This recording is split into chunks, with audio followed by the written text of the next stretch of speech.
First on BBC One, more wry observations on life as viewed by Kelly Monteith.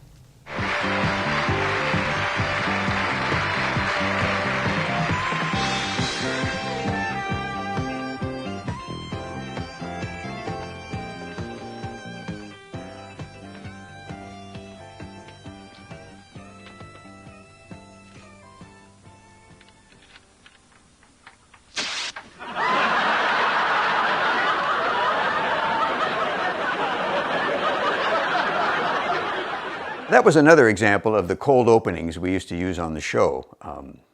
But welcome to Kelly Monteith's BBC Memories, and I'm, of course, Kelly Monteith. And you saw me getting my pants ripped off. I always seem to have my pants off someplace. I don't know what people thought of me at the time.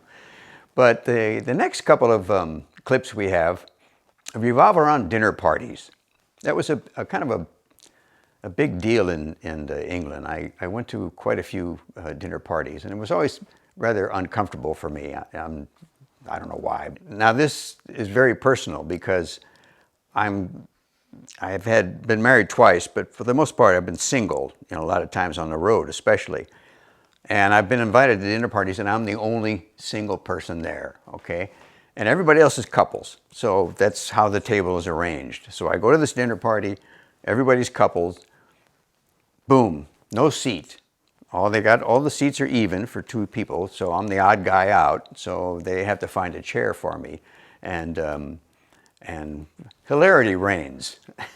So I hope you enjoy this. Another kind of a personal one for me. See, most dining tables have an even number of chairs, which of course means they've got to find a chair for me. John and Deirdre, you're sitting there. You two, you sit there. And Kelly, Yes, here. Oh, dear, Kelly, I'll just go fetch a chair. No chair. It's okay, I'm used to it. I'm a stand-up comedian, so... I'm afraid the only chair I could find is... Oh. Do sit down. Oh, that's cute. Cute one, it's nice. What does your husband do? Is he a shrink? At least there's no hole in it. Okay. Yes, this is fine.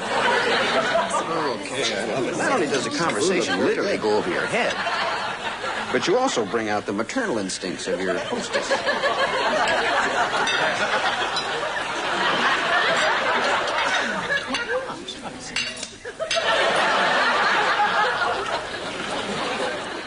That was kind of a compilation of my experiences at dinner parties. And my favorite line is there with the chair. Said, "Oh, I'm glad there's no hole in it. It's just a little chair for a little kid."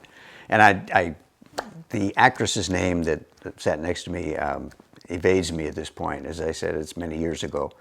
But she was very good. And she did quite a few of our shows, actually. Now, the next dinner party scene, you'll notice the woman to my right, who was in 5 episodes of series 5, I believe it was. And she's made quite a name for herself here in the United States. And it's Lisa Vanderpump. And she played my girlfriend in 5 of the shows. And she, as you can see, she's young and beautiful, and she still is. And I don't know how many people have been in parties like this where you're insecure. You don't know which utensil to pick up. You don't know which plate is yours. You don't know which glass is yours. And that's basically the premise of this little clip. And I hope you enjoyed it. I hope you can relate to it. So roll it. Because those occasions never fail to bring out my social insecurity. First off, I'm confronted with a baffling array of glasses, and I have to try and figure out which one is mine.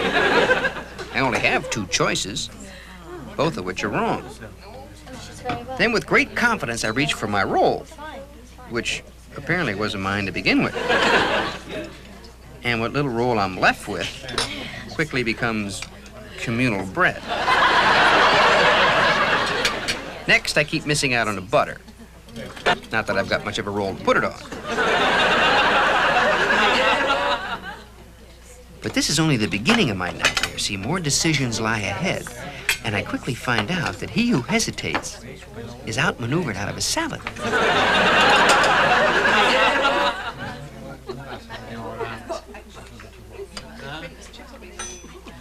So I resort to the one course left to me. And I end up stealing food.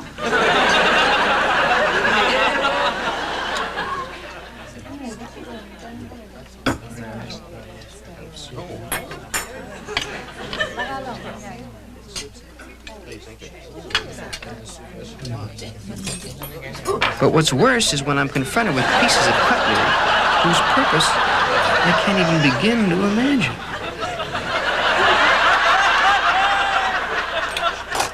Well, I hope you enjoyed that. I hope you enjoyed looking at very young Lisa Vanderpump. Who knew that she would come over here and make a huge name for herself? And now Vanderpump rules, and she always did in my estimation. But I hope you enjoyed it, and I hope she enjoys it. I don't know if she'll ever see it. Tune in next time. Again, we'll have some more clips for you from Kelly Monteith's BBC Memories. And of course, I'm Kelly Monteith, and good night, and we'll see you next week.